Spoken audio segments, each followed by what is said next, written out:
expression. 所以说呢，就是发生功德以一切无能之。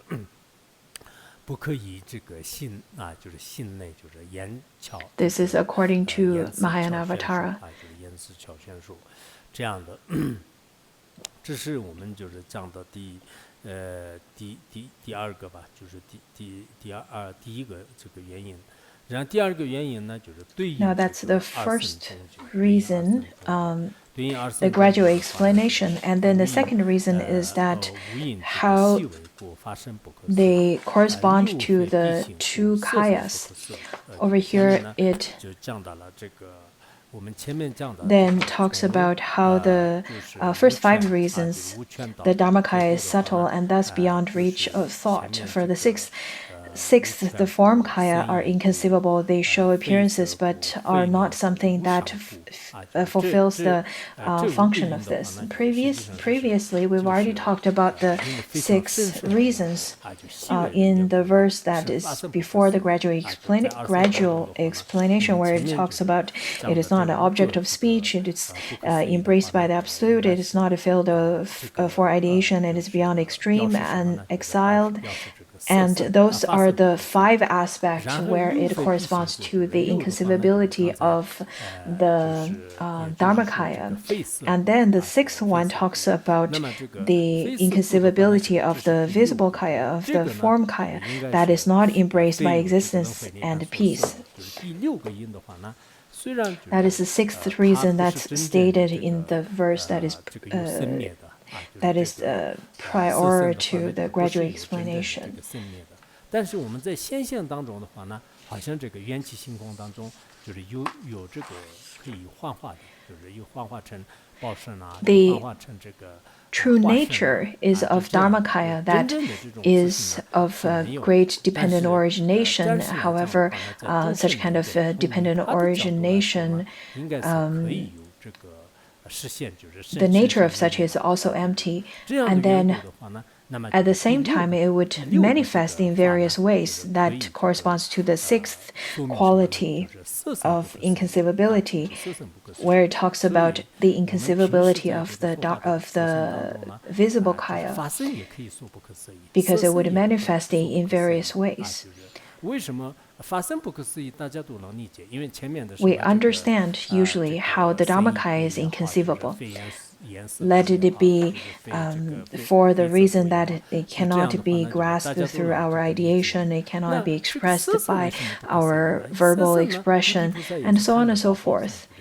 However, when it comes to the visible kaya, people might wonder, why would you say that the visible kaya is not visible? Because we can definitely see the visible kaya of the, for example, nirmana kaya. We see the nirmana kaya even present in front of our perceptions in terms of form and even sound. However, all of such kind of nirmanakaya that we see in terms of forms are only a manifestation, but the nature of such is still inconceivable. According to Avatamsaka Sutra, where it says that the Dharmakaya of the Tathagata is inconceivable. It is of no form, no color, and it is incomparable. It manifests in the way of the visible kaya for the sentient beings.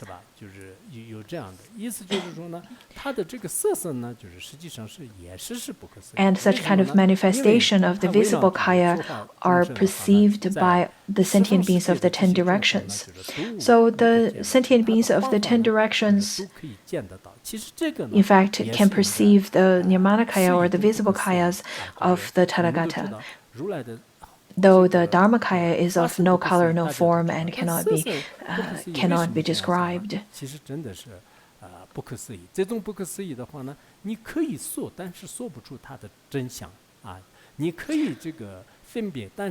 You can try your best to describe the Nirmanakaya. However, you would not be able to get into the core of it. That is the nature of it.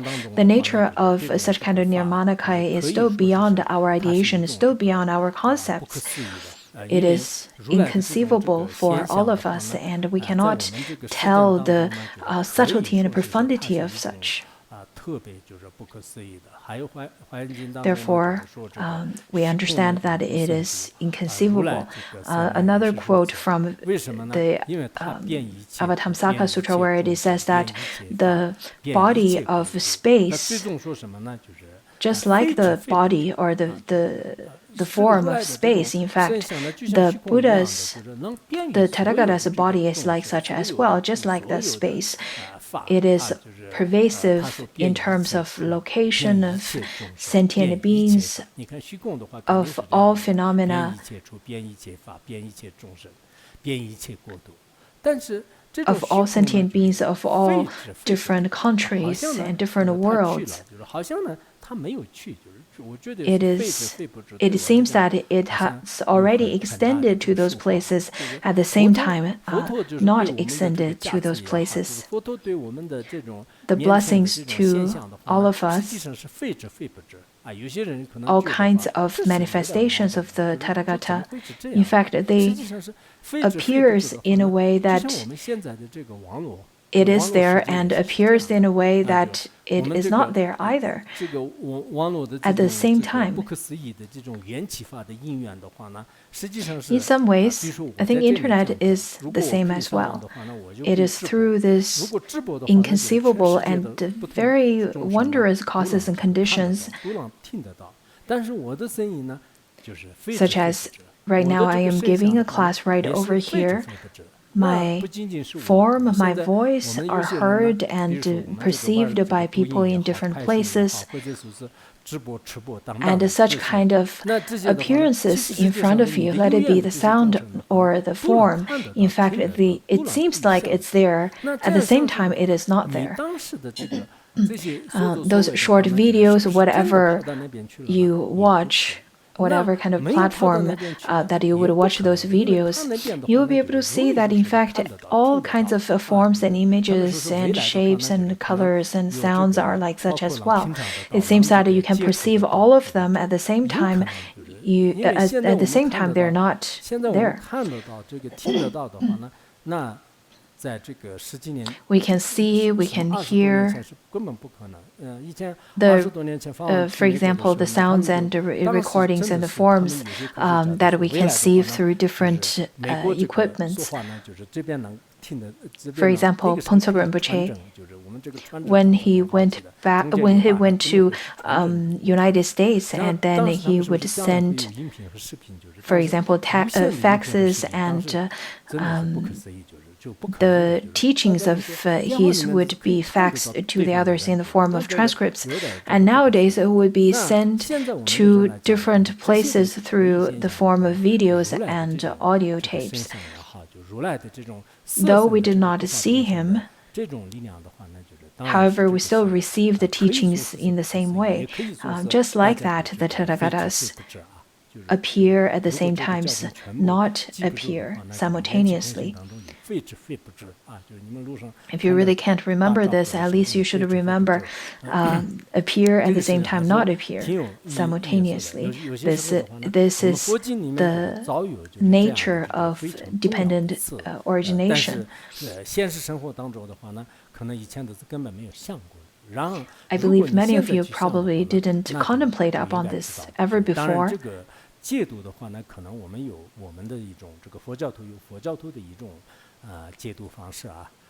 And in terms of understanding this, I believe people would have different ways of explaining it than those of the non-Buddhist practitioners. It is because of the different faculties of different people. According to Phuntsog Rinpoche, in the pointing out of the nature of the mind, where Phuntsog Rinpoche in fact talked about the arising and abiding and the ceasing of the mind, he used the method of the Madhyamika. And he gave such kind of teaching to the ones of the faculty to understand Madhyamika, and then he give the kind of pointing out of the nature of the mind in terms of the Mahamudra for the ones have the kind of aspiration and temptation and the kind of temperament to engage in the practice of Mahamudra. So sometimes we can understand the same kind of teaching through the different aspects. This is why in the sutra sometimes it talks about how based on the different temperaments and wishes and aspirations of the sentient beings, the way the teachings are given should be different as well. The aspects should be different as well. Nowadays there's a very popular term in the West is called narrative. What does narrative mean? A narrative could mean a perspective where you can describe, for example, the Buddha, so that the audience will be able to understand in your narrative. If you have great faith and if your narrative is to praise the Buddha, that is. However, if you have rather a wrong view of the Buddha and then start to give your narrative of the Buddha in a negative way and use all kinds of negative expressions to describe the Buddha, then the audience, after hearing your narrative, they would generate the kind of understanding that the Buddha is of a negative impression. So whatever kind of narrative that you give to your audience, because of people's mind is different, their capacity is different, therefore people would perceive different things differently. People nowadays are like that, very much. Their understanding of the world is very much based on their narrative. For example, if you were to think of a person as with great merits and great qualities, then you can describe that person's quality or that person with a positive narrative. And then also vice versa. Just as in the United States, where in the West, in fact,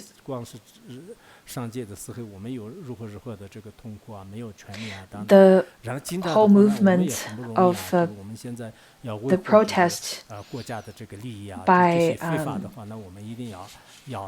the African Americans, where they started this campaign and started saying how much of injustice they've encountered in this society, that is through their narrative. And then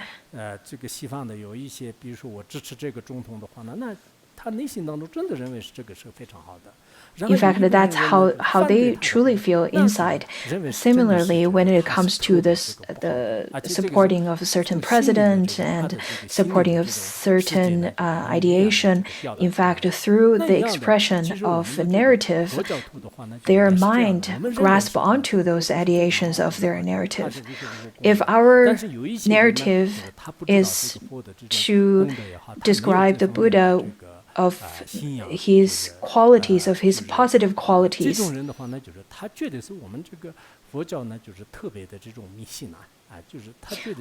then people would generate a positive understanding of it. However, if you were to talk about the Buddha from the aspect of more mystic aspect of it, then people would generate superstition or the view of seeing Dharma as superstition.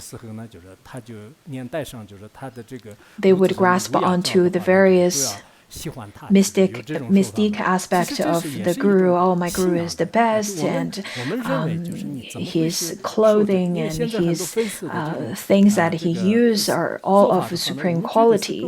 It is because the guru has a supreme blessings and so on and so forth.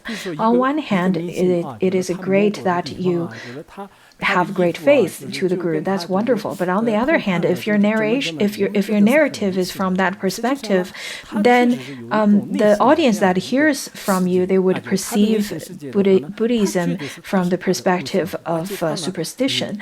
I think sometimes the Dharma practitioners and their way of respecting the teacher are similar to the ones who would worship an idol or celebrity in this world. The celebrities, for example, their autograph and the things that they use are cherished by the mundane beings who worship them. Therefore, I see that there are some of the practitioners more leaning to that aspect, could create the narrative that would mislead others.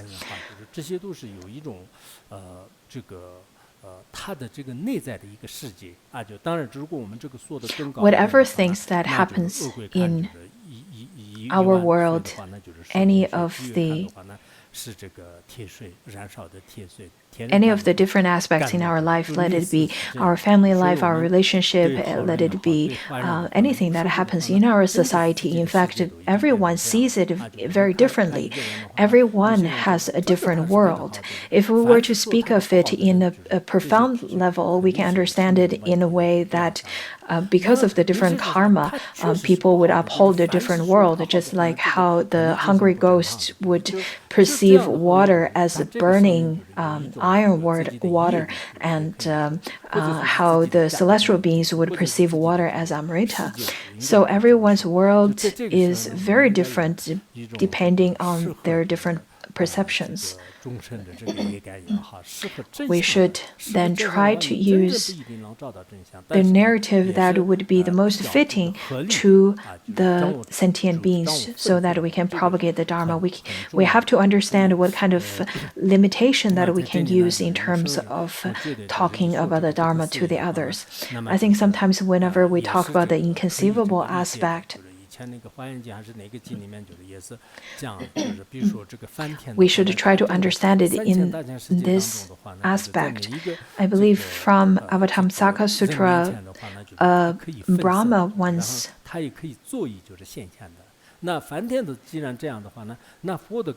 the Brahma inside that sutra, in fact, were recorded that he could manifest in different forms and in different worlds. If a Brahma can do that, then why couldn't the Buddha do that? To the non-believers, they would feel that how could the Buddha manifest in various ways and into various worlds at various times? In fact, all of those are just a superstition and certain kinds of description and belief by Buddhists. In fact, it is not. Let's just think about the inconceivable aspect of the modern technology. A message, if you were to send it online, it can reach to a large amount of numbers of people. That is inconceivable to the people of the past. So if the technology nowadays can do that, then why couldn't the Tathagata's manifestation to be inconceivable? Some of the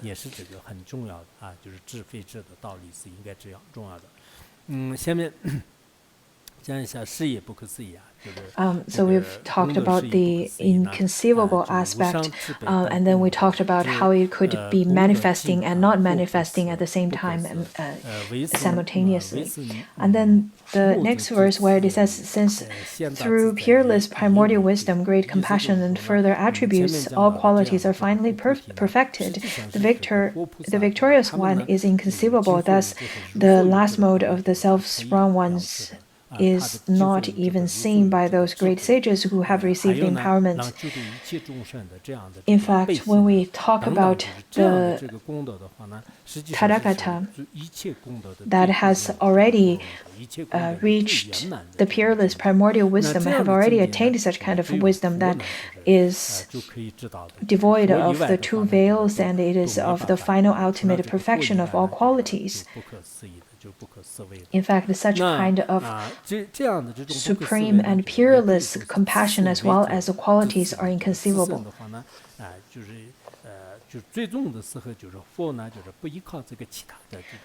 And then over here, it also says that the Tathagata is the self-sprung one.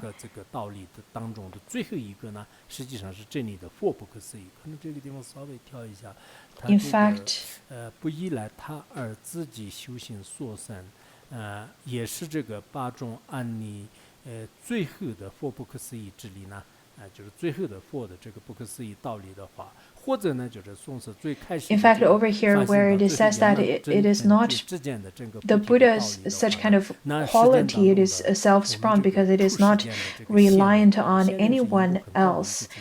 That is the last of the eighth inconceivable. And such kind of inconceivability aspect of the quality cannot be perceived by the great sages and cannot be perceived by the bodhisattvas abiding on the 10th bhumi or have already attained the 10th bhumi and abiding on the bhumi of purity.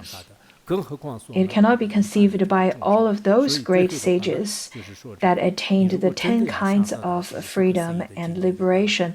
Then the mundane beings, how can the mundane beings fathom such kind of inconceivable quality of the Tathagata? If you really want to understand this, if you really want to grasp such kind of inconceivability, one should attain the Buddhahood in order to do so.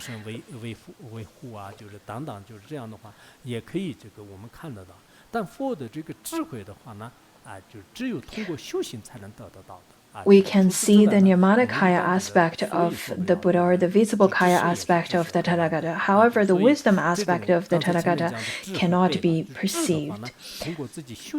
In terms of wisdom, it is something that can only be obtained through practice.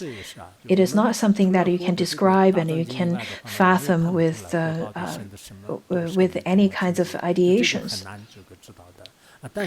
It is not possible to see and to understand the profundity of the Buddha. However, the compassionate aspect, that is the manifested in the visible Kaya, can be perceived by us. Therefore, we have to engage in diligent practice to gain the understanding of wisdom of the Tathagata. Now we've already finished the second chapter on enlightenment. Now let's talk a little bit on the third chapter, that is the chapter on the qualities. Previously, we've already talked about the different qualities as well, where it talks about the endowment.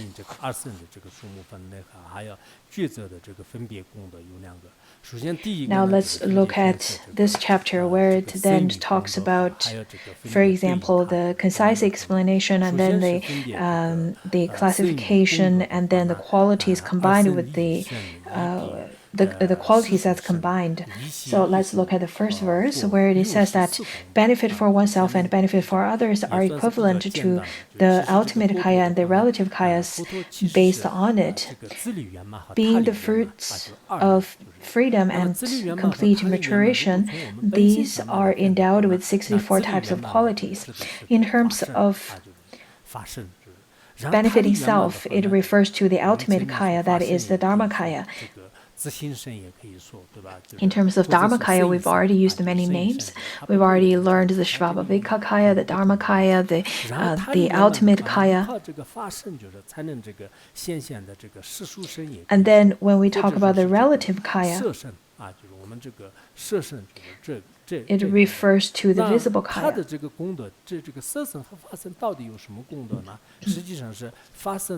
Let's look at the qualities of the ultimate Kaya and relative Kaya.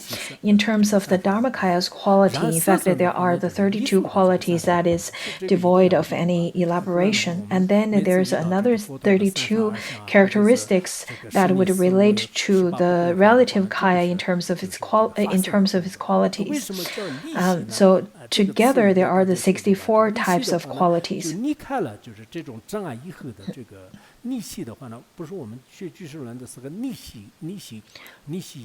without elaboration. When we studied Abhidharma, in fact, we've already endowed with the seed of such kind of cause of elaboration. However, we do not have the fruition of such kind of reading of elaboration.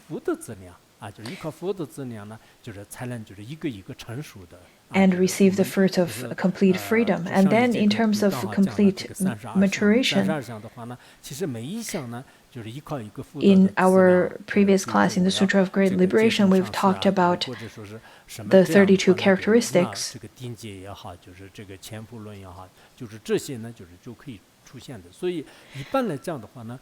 In fact, many of the characteristics were shown or were manifested out of various reasons. For example, venerating your teacher on top of your crown and having treated all beings with great equanimity, and then various signs and marks would naturally appear.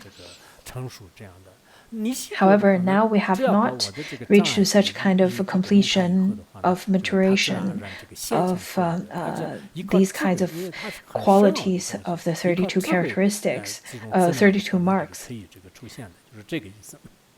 And over here it talks about the qualities are derived from the complete maturation of great wisdom and great compassion.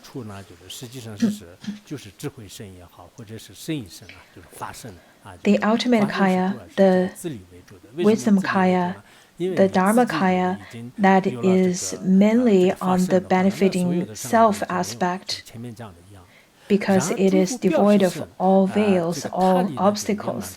And in terms of the relative kaya, it is devoid of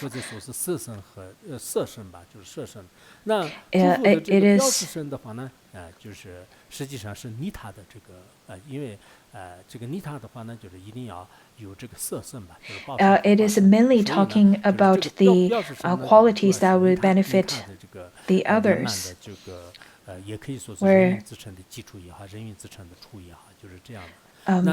it is described by the spontaneously accomplishing aspect.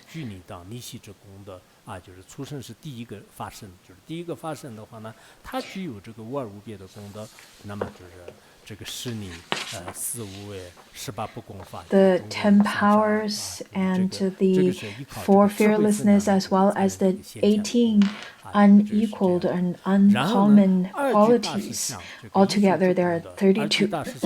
There are the 32 qualities that correspond to the ultimate kaya. And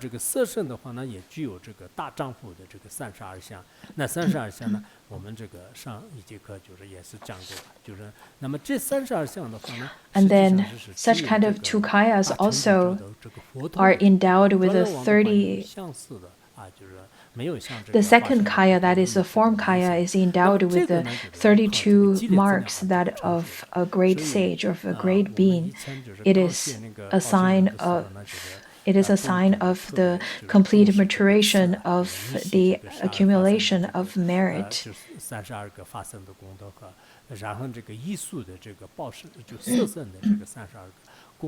So there are the 32 qualities that corresponds with the ultimate kaya, and then 32 that corresponds to the relative kaya. The different teachings within Uttaratantra Shastra should be understood. Otherwise, as a Buddhist, if we can't explain them, it would be quite embarrassing. Each of the terms are explained in great detail. Therefore, when you're studying it, you should study it in such a way as well. When it is expounded by Maitreya, it is expounded in such clarity. Therefore, you should understand it and study it with such kind of clarity as well. Mipa Rinpoche's teachings on the Madhyamika Avatara, where he talks about how some of the outlines that's composed by some of the outlines are composed in a way that strikes to the core, and some of the outlines are simply just words and numbers on top of one another. We have to understand how the outlines are composed and why they're composed in such a way, and we should understand with great clarity. And with such kind of understanding of the different outlines, then we can expound the Dharma clearly as well. Now let's study one more verse.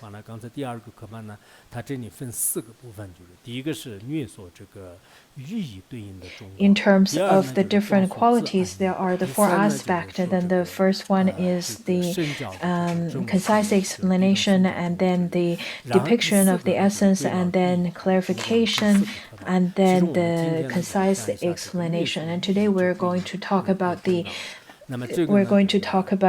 concise explanation, combining the meaning with an example. Over here it talks about the powers like the Vajra against the veil of unknowing. Fearlessness acts like a lion amidst any assembly, like space are the unmixed features of the Tathagata, like a water moon, the two facets of the Muni's teachings. So out of the 32 qualities that is devoid of elaboration, that corresponds to the ultimate kaya, they are divided in such a way. The first one is the 10 powers. The power over here doesn't necessarily mean how much power or how much strength you have. It doesn't mean the power of your voice or the power of your physical strength. It doesn't refer to the physical aspect. Rather, it points to the power of wisdom. So there are the 10 powers of wisdom of a victorious one that would relinquish the veils of unknowing and so on at their roots. Just like a Vajra, because a Vajra,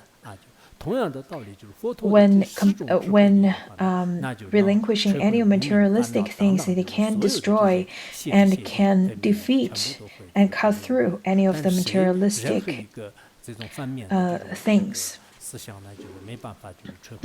When it comes to the wisdom aspect of the 10 powers of the Buddha, it is like a Vajra because none of the other ideations and philosophies and wisdom can compare to the ones of the Buddha. They would all be subjugated and relinquished by the Buddha's wisdom. And the second one talks about the four qualities of fearlessness. The four qualities of fearlessness, it is fearless because the Buddha has already fully endowed by the 10 powers of wisdom. And if one were to have wisdom, then one would not have any fear. One would not generate any fear towards anything. Just like when the Buddha gives a teaching, for example, it is called the lion's roar. The fearlessness over here, the example that is used to correspond to such kind of quality is like a lion, because it is the king of all animals and it is not intimidated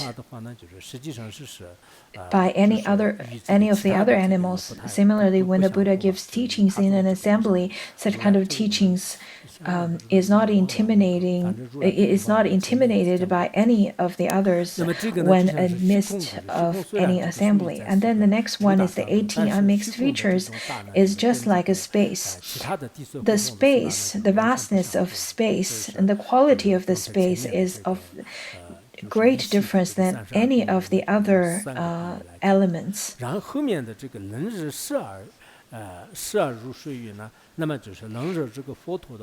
So we've already learned the 32 qualities of the ultimate kaya, and then in the last one where it says that like a water moon, the two facets of the Muni's teaching. So over here, the two aspects of the teaching manifest as a visible kaya as the Muni, like the reflection of the moon in the water. In fact, the reflection of the moon, though lack of intrinsic existence, it can appear anywhere as long as there is water. So the reflection of the moon, though does not have any existence of itself, the reflection does not have any solid existence. However, it would appear in front of sentient beings just like how the moon would appear in any container that has water in it, and it would reflect back. In a similar way, the Buddha can appear in front of different sentient beings, manifest in front of sentient beings in a similar way.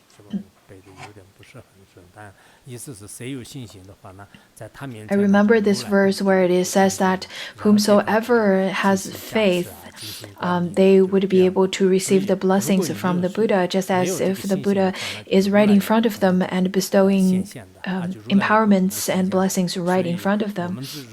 Without faith, without such kind of container or water to reflect the reflection of the moon,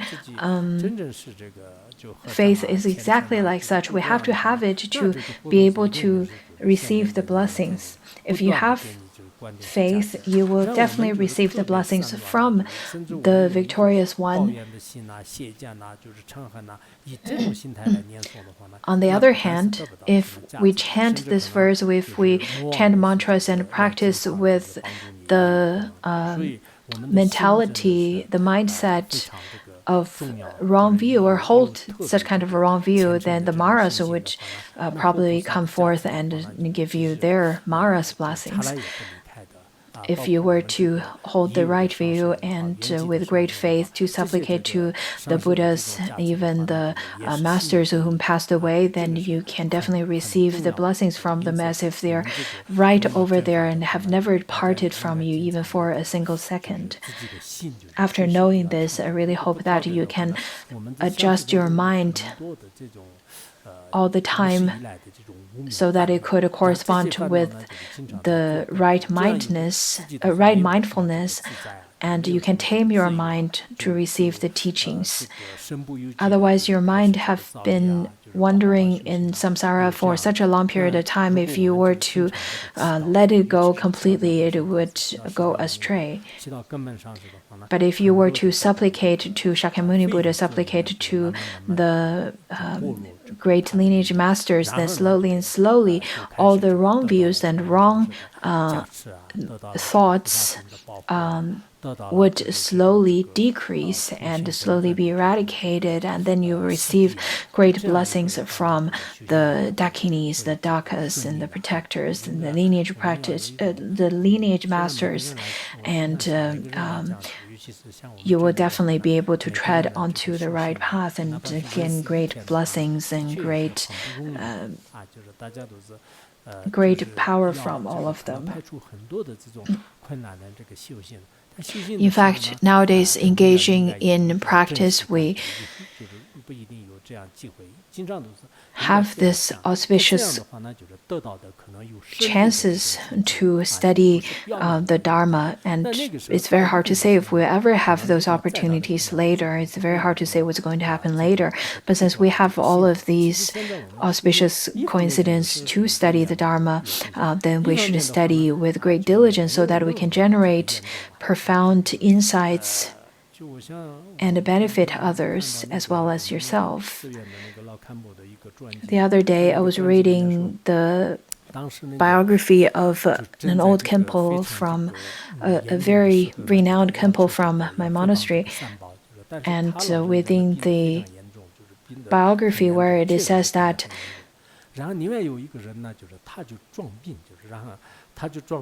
there are people whom, in fact, during the Cultural Revolution, lots of the monastics at the time were required to slander the Dharma. They were forced to do so, and then the old Khenpo was really ill, therefore he couldn't publicly renounce the Dharma and then slandering the Dharma, and then the other person were forced to do it, and then after speaking of such,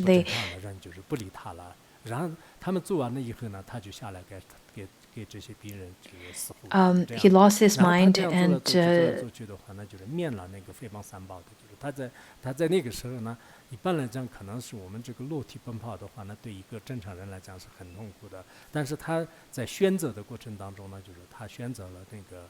in fact, there was another person who was pretending that he was ill and lost his mind, and then he pretended that he was running around naked, and then pretending that he lost his mind, and for such reason he didn't slander the Dharma. I think compared to slandering the Dharma, it might be better to run around naked at that time to pretend to be insane. Dzongsen Rinpoche sometimes would talk about a particular practitioner who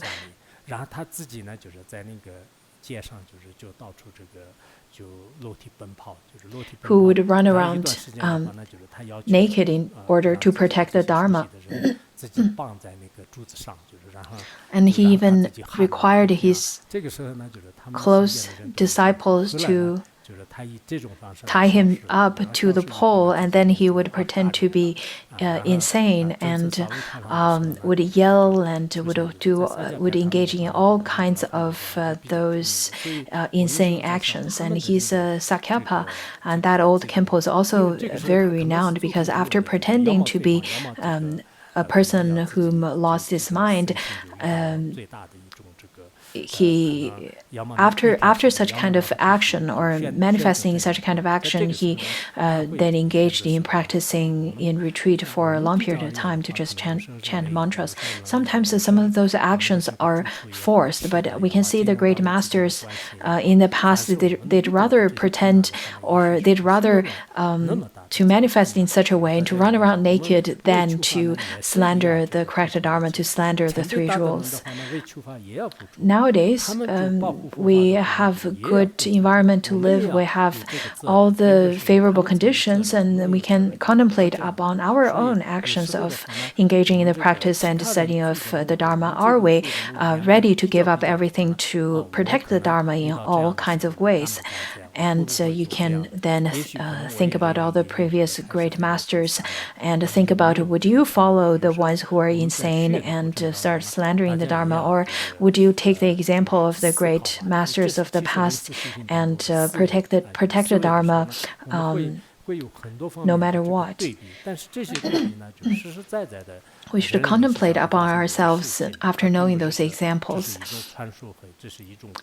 We should see those examples as a way of regulating ourselves rather than seeing those examples simply as a fairy tale, as a folklore, as only a story. We shouldn't see it like that at all. We should contemplate upon ourselves and even put ourselves in their shoes, in their situation at that particular time, and think about if you were to encounter in that kind of a situation, what would you do? What your choices would be? The other day we talked about how a bodhisattva would rather give up his own life, his body, his all of his provisions. In fact, we talked about how the Buddha would give up all of that at the causal stage to search for the Dharma. We should contemplate on ourselves and think about what we would choose, what we would do in those situations. Would we still choose to practice the Dharma, to receive the Dharma, to cherish the Dharma? So those are the things I wanted to address. Well, that's all today. Let's dedicate the merit. So next class would be on Monday and Tuesday on Sutra of Great Liberation.